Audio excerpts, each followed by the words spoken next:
কলকাতার মানচিত্রে গত বছর যোগ হয়েছিল নতুন পাড়া, আবোল তাবোল পাড়া, সৌজন্যে হাতিবাগান নবীনপল্লী। সেই পাড়াই এবছর বদলে যাচ্ছে থিয়েটার পাড়ায়। পেশাদারি থিয়েটারের দীর্ঘ গৌরবময় ইতিহাস এবং ঐতিহ্য এবার উঠে আসছে নবীনপল্লীর পুজো প্রাঙ্গণে। থিয়েটারকে অবলম্বন করেই এবারের থিম ভাবনা প্রকাশ করলেন পুজো উদ্যোক্তারা।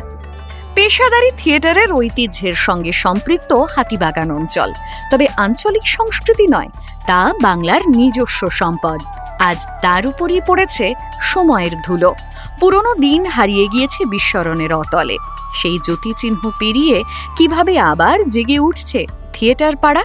হাতিবাগান নবীনপল্লীর মূল উদ্যোক্তা দীপ্ত ঘোষ জানালেন, আমাদের নামটাই হয়ে গেছে এখন আবোল তাবোল পাড়া। নবীনপল্লী আর কেউ বলে না। বাসে উঠলে আবোল তাবোল পাড়ায় যাব, অটোয় উঠলে উল্টোডাঙ্গা থেকে আবোল তাবোল পাড়ায় নামিয়ে দিন। তো এই আবোল তাবোল পাড়াটা থেকেই আমাদের প্রথম এই নামটা মাথায় আসে। যখন আমরা কাজ করবো, সে অনেক কিছু হতে পারতো, থিয়েটার পাড়ার অন্য নামও হতে পারতো, কিন্তু এই পাড়াটাকে নিয়ে আমাদের নামটা ঠিক হয় থিয়েটার পাড়া। আর একটা কথা হচ্ছে, আমরা মনে করি যে পুজোটাকে পাড়ার সবার যদি ইনভলভমেন্ট না থাকে তাহলে কিন্তু পুজোটা সার্থক হয় না। সেই জন্য এই পাড়ার ইনভলভমেন্টটাকে নিয়েই আমাদের এই নাম থিয়েটার। আমাদের যদি আমরা রাজা রাজকৃষ্ণ স্ট্রিটটাকে ধরি, তাহলে রাজকৃষ্ণ স্ট্রিট যদি আমি বিধান সরণিতে ঢুকি, তাহলে বাঁদিকে পড়ছে হচ্ছে স্টার, ডান দিকে পড়ছে হচ্ছে রংমহল। স্টার এখন রিভাইভ করেছে, কিন্তু স্টারে এখন আর থিয়েটার হয় না। রংমহল আজকে শপিং মল হয়ে গেছে। এবার আমি যদি রাজকৃষ্ণ স্ট্রিট দিয়ে ঢুকি, প্রথমেই ডান দিকে পড়ে বিশ্বরূপা, বহুতল হয়ে গেছে, শুধু একটি শিশির ভাদুরীর মূর্তি সামনে রয়েছে, আর কিচ্ছু নেই। আমি এগিয়ে যাই যদি আরও আগের দিকে, তারপর রাস্তার বাঁদিকে পড়ে সরকারিনা, ভগ্নপ্রায়। শ্রদ্ধেয় অমর ঘোষ তার জীবনের সব কিছু দিয়ে চেষ্টা করেছিলেন, বাঁচাতে পারেননি। আরও একটু এগিয়ে যাই, রাস্তার ডান দিকে হচ্ছে রঙ্গনা, গণেশ মুখোপাধ্যায় তৈরি করেছিলেন। কি অবস্থা, চোখে জল এসে যায় দেখলে। কিচ্ছু নেই, হলটা ভগ্নপ্রায়, ভেঙে পড়েছে, প্রমোটারের দখলে চলে গেছে। তারপর ঠিক রাস্তার উল্টো দিকেই হচ্ছে বিজন। এতদিন দেখতাম বিজন থিয়েটার হতো, কিছু গ্রুপ থিয়েটার অভিনয় করতো, আজ গিয়ে দেখি ওটা বহুতল হয়ে গেছে। তাহলে থিয়েটার পাড়া কিচ্ছু নেই, দুদিন বাদেই নামটাও থাকবে না। আমাদের পরবর্তী প্রজন্ম জানবেই না যে থিয়েটার পাড়া বলে উত্তর কলকাতা এবং হাতিবাগানে কিছু ছিল। সেই জন্যেই সবাইকে অবহিত করতে এবং সবাইকে জানাতে আমাদেরই একটা ছোট্ট প্রয়াস। থিয়েটারের ঐতিহ্যকে আধুনিকতার সঙ্গে মিলিয়ে দেওয়া সহজ কাজ নয়। সেই চ্যালেঞ্জের কথা জানিয়েই শিল্পী রাজু সরকার বললেন, বিষয় ভাবনাটা এসেছে একদম সম্পূর্ণ একটা সাইট স্পেসিফিক জায়গা থেকে, মানে একদম হাতিবাগান অঞ্চলকে নিয়েই এটা করা। মানে ওখানে আমি জানি না এর আগে কেন মানুষ এই ধরনের কাজ করেনি। আমার কাছে এটা একটা বড় প্রশ্নচিহ্ন হয়ে দাঁড়িয়েছিল যে এরকম একটা এরকম একটা কনসেপ্ট ওখানে পড়ে আছে, অথচ মানুষ এখনও ব্যবহার করতে পারেনি। সেইটাই আমার কাছে খুব নাড়াতে, এবং ওটাকেই আমি কাটাছেড়া করে এবং বিভিন্ন লোকের মাধ্যমে আমি এটা নিজের কাজ হিসেবেও আমি এখন ধরছি না, কারণ আমি যেহেতু এই ধরনের পেশাদারি নাটক দেখিনি, কিন্তু আমার কাছে জানা আছে যে এখানে হলগুলো ছিল একসময় এবং দু একটি হল আছে। তার একটা ইতিহাস ধরে, বিভিন্ন সূত্র ধরে আমি বিভিন্ন লোকের কাছে আমরা গেছি এবং গিয়ে বিভিন্ন রকমভাবে কথাবার্তার মাধ্যমে তার একটা ভিজুয়াল তৈরি করে সেটা দুর্গাপুজো মণ্ডপে আমরা করার চেষ্টা করেছি। এখানে তো একটা পারফরমেন্স তো অবশ্যই আছে, মানে সেই পারফরমেন্স বলতে ওই ধরনের নয়, মানে এটা একটা হিস্ট্রিকে জানান দেওয়া, মানে হিস্ট্রিকে বলার যে আমাদের এই ধরনের মানুষজনগুলো ছিল তার ক্যারেক্টার ধরে আমরা সেটাকে করার চেষ্টা করেছি।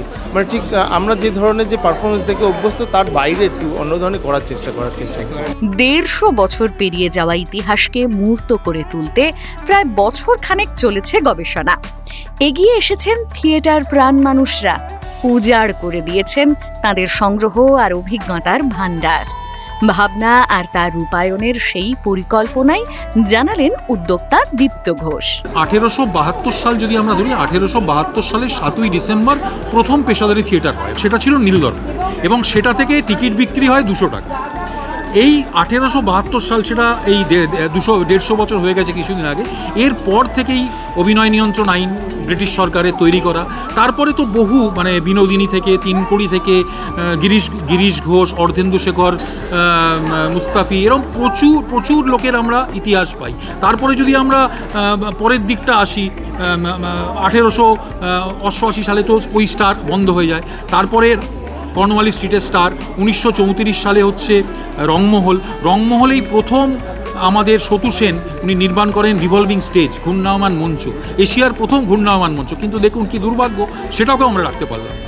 আজকে আমরা বলতে পারবো না যে ওখানে একটা ঘূর্ণায়মান মঞ্চ ছিল। আমরা এখন দেখি ওখানে একটা শপিং মল হয়েছে। বলছি এর সঙ্গে আরও অনেক ইতিহাস আছে, বিভিন্ন মানুষের ইতিহাস, সেটা যেটা আমি বললাম যে সবাই সেটা অভিনয় করে দেখাবে, এবং এটা প্রচুর আমাদের গবেষণা করতে হয়েছে প্রায় এক বছর ধরে বিভিন্ন গবেষণা করে প্রত্যেকটা থিয়েটার হল সংক্রান্ত ডেটা নিয়ে তারপরে কিন্তু আমরা এই প্রাক স্বাধীনতার কিছুটা অংশ, তারপর স্বাধীনতার পরের কিছুটা অংশ, এখন যদি থিয়েটারটা হতো, মানে এখন যে গ্রুপ থিয়েটার রয়েছে, গ্রুপ থিয়েটার অবশ্য আমরা দেখাচ্ছি না, এটা ভুল বলা হবে, পেশাদারি থিয়েটার, এবং গিয়ে যে ঠাকুরের মধ্যেও মানুষ একটা চমক দেখতে পাবে, এবং এই ঠাকুরটাকে ওই থিয়েট্রিক্যাল বেসেই তৈরি করা হচ্ছে, যাতে একদম প্রথম থেকে মিউজিকের একটা বিরাট গুরুত্বপূর্ণ অংশ আছে এর মধ্যে, থিয়েটারের মিউজিক, একটা গান আমরা রচনা করেছি, একটা গান বেঁধেছি আমরা সবাই মিলে এই থিয়েটার হল ভাঙা নিয়ে, সেটাও মঞ্চে পরিবেশিত হবে, যাতে সব কিছু থেকে মানুষের মধ্যে ফিল আসে যে না, যদি আমরা সবাই মিলে একটু চেষ্টা করে এই থিয়েটার পাড়ার একটাও থিয়েটার হলকে আমরা সংরক্ষণ করতে পারি, তাহলেই আমরা মনে করব যে আমাদের এই যে বিষয় ভাবনা সেটা সার্থক হচ্ছে। পুজোর ধারা চিরপ্রবাহমান, তার সঙ্গে এবার সেতুবন্ধন পেশাদারি থিয়েটারের ইতিহাসের ধারারও।